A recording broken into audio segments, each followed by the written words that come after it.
Good morning, students. Today, I am going to teach chapter 3 of physics.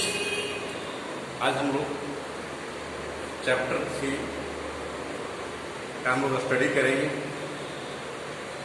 यह chapter है sound का। इसके पहले तुम लोग साउंड के बारे में पहली वीडियो में पढ़ा होगा। साउंड क्या है, साउंड किस प्रकार से एक प्लेस से दूसरे प्लेस तक मूव करती है। इसके पढ़ने के पहले हम लोग थोड़ा सा इसमें स्टडी करेंगे व्हाट इज एम्पलीट्यूड और व्हाट इज द फ्रीक्वेंसी। ये एम्पलीट्यूड क्या है और फ्रीक्वेंसी क्या है। तो एम्पलीट्यूड होती है कि मेन पोजीशन से जो वाइब्रेटिंग बॉडी है, वाइब्रेटिंग बॉडी का मेन पोजीशन से जो मैक्सिमम डिस्प्लेसमेंट होती है, मैक्सिमम डिस्प्लेसमेंट होती है, इसी को हम लोग एम्पलीट्यूड करते हैं। जैसे सिंपल पेंडुलम के द्वारा यहाँ हम समझ सकते हैं कि सिंपल पेंडुलम की ये बॉब है, ये बॉब है। इसे या तो हम लोग लेफ्ट साइड में या राइट साइड में कहीं भी इसको हम लोग पुल कर लिया जाए, मैक्सिमम यहाँ से हम लोग पुल करेंगे, यह कहता है कि बॉब कहता है इस पॉइंट तक मैक्सिमम गया, तो ये इतना एम्पलीट्यूड कहता है, एम्पलीट्यूड हो गई। इसी प्रकार से जब राइट साइड में कहता है कि मूव करते हैं तो मैक्सिमम सपोज इस पॉइंट तक गया, मैक्सिमम यहाँ से इस पॉइंट तक, ये मेन पोजीशन हो गई। Main position that mean rest position, और मेन पोजीशन से आइदर लेफ्ट और राइट जो मैक्सिमम डिस्प्लेस किया, जो मैक्सिमम मूव किया, इसी को हम लोग एम्पलीट्यूड कहते हैं। तो ये हो गया एम्पलीट्यूड। नेक्स्ट होती है आपकी फ्रीक्वेंसी। तो फ्रीक्वेंसी क्या है कि सपोज करता है कि 1 सेकेंड में यह बॉब कितने बार मैक्सिमम ऑसिलेट किया, दैट मीन्स इस पॉइंट से इस पॉइंट पुनः रिटर्न किया। तो 1 सेकेंड में जितना मैक्सिमम करता है कि मूव करती है, वाइब्रेट करती है, दैट इज नोन एज, इसका हम लोग फ्रीक्वेंसी कहेंगे। तो फ्रीक्वेंसी को हम लोग डिफाइन कर सकते हैं कि नंबर ऑफ वाइब्रेशंस प्रोड्यूसेस इन पर सेकेंड। 1 सेकेंड में मैक्सिमम कितना बार वाइब्रेट करती है, वो इसकी फ्रीक्वेंसी होगी। तो इसी के आधार पर हम लोग, क्योंकि इस टर्म में एम्पलीट्यूड और फ्रीक्वेंसी का टर्म आएगा, इसीलिए हम लोग यहाँ पढ़ लिए, इसका स्टडी कर लिया। तो ऐसे जनरली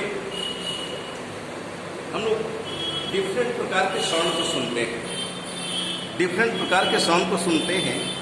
लेकिन सपोज वाइब्रेटिंग बॉडी है जहाँ से साउंड प्रोड्यूस किया जा रहा है, उस बॉडी को हम लोग ऑब्जेक्ट को देखते नहीं हैं, उसको केवल हम लोग साउंड सुनते हैं। लेकिन साउंड सुनकर ही इसको हम लोग डिफ्रेंशिएट कर लेते हैं। तो डिफ्रेंशिएट करते हैं कि एक कहता है इस गाड़ी की आवाज़ है, ये दूसरी गाड़ी की आवाज़ है, ये तीसरी गाड़ी की आवाज़ है, जबकि कहता है कुछ व्हीकल को या जहाँ से साउंड प्रोड्यूस हो रही है वहाँ उस ऑब्जेक्ट को हम लोग देखते नहीं हैं, लेकिन हम लोग इसको स्टडी कर लेते हैं, पहचान लेते हैं कि इस चीज़ का आवाज़ है।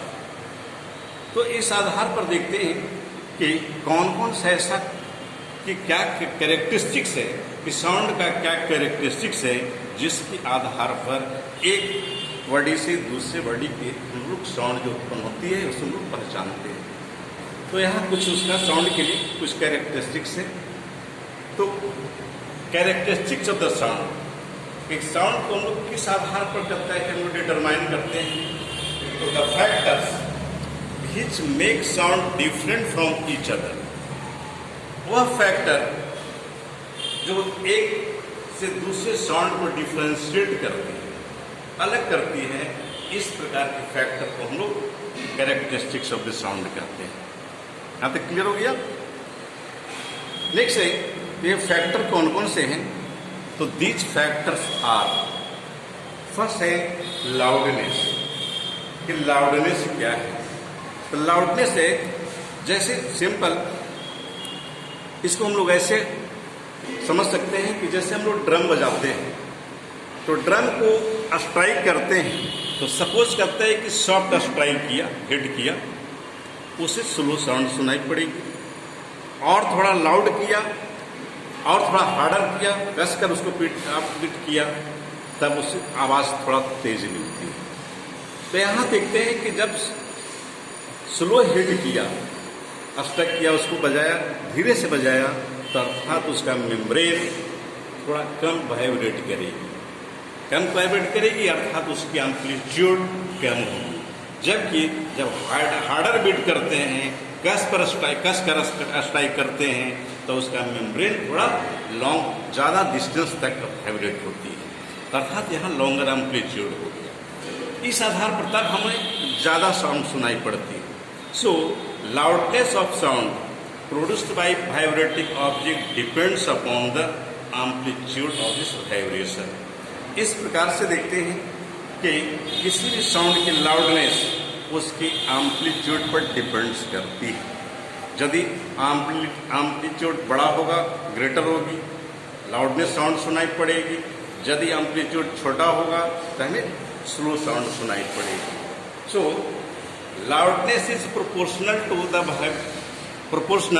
To the square of this vibrating body produced to the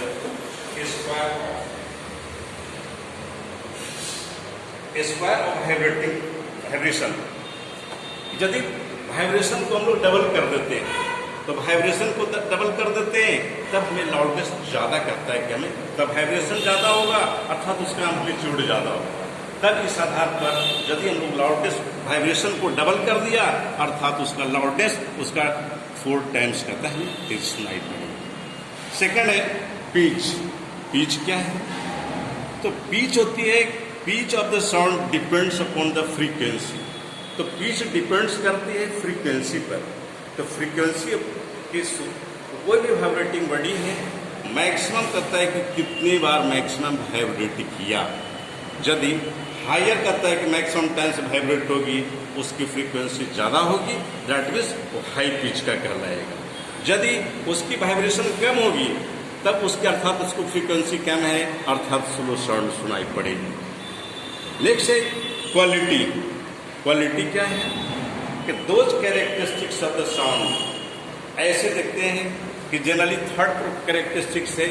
third characteristics क्या है कि दो साउंड जिसकी लाउडनेस और पिच यदि सेम है, लेकिन इसके बावजूद भी हम लोग डिफरेंशिएट करते हैं, that is known as quality.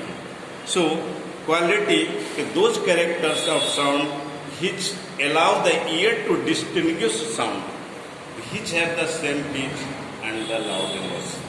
तो वैसे कहता है क्वालिटी है, ऐसे कैरेक्टरिस्टिक्स, ऐसे फैक्टर हैं जो साउंड की लाउडनेस और पिच यदि सेम है, लेकिन उसके बाद भी कहता है डिफ्रेंशिएट करते हैं, इसी को हम लोग क्वालिटी करते हैं। So the quality of the sound determined by the frequency present in it.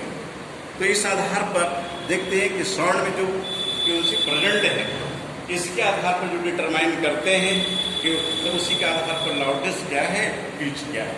जैसे यहाँ हम लोग सिंपल समझते हैं कि जैसे ये वाइब्रेटिंग बॉडी है, तो वाइब्रेटिंग बॉडी है, ये सपोज करता है कि इतना ही दिया है, इतना दिया। तो यहाँ मेन पोजिशन ये पार्ट है, मेन पोजिशन है, तो मैक्सिमम डिस्प्लेस किया, अर्थात ये स्लो साउंड। यदि ये वाइब्रेटिंग बॉडी कहता है कितना से इतना जा रहा है, अर्थात मैक्सिमम डिस्प्लेस किया, अर्थात यहाँ एम्पलीट्यूड ज़्यादा हो गया, अर्थात इसकी लाउडनेस ज़्यादा हो गई। सेकंड है पिच से हम लोग समझते हैं कि जैसे 1 सेकंड में कोई भी वाइब्रेटिंग बॉडी यहाँ से यहाँ तक प्रोड्यूस किया, मैक्सिमम यहाँ से यहाँ तक गया, तो इस प्रकार के साउंड को हम लोग कहेंगे लो पिच का कहेंगे।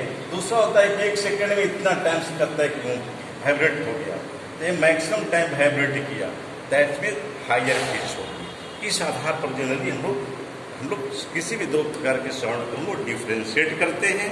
और जनरली ऐसे देखते हैं कि मेंस का वॉइस जो होती है कि लेडीज के वॉइस से डिफ्रेंशिएट करता है, अर्थात लेडीज की जो साउंड होती है वो हाई पिच की होती है, जबकि मैन को होती है ये फ्लैट कहलाता है, अर्थात लो पिच की होती है। तो नेक्स्ट आज हम लोग एक कैरेक्टरिस्टिक्स के बारे में स्टडी किया। नेक्स्ट हम लोग स्टडी करेंगे कि ये साउंड एक प्लेस से दूसरे प्लेस तक किस प्रकार से हम लोग ट्रैवल करती है और हम लोग इस साउंड को सुन पाते हैं। तो ये हम लोग नेक्स्ट वीडियो में स्टडी करेंगे। आज लास्ट होती है नेक्स्ट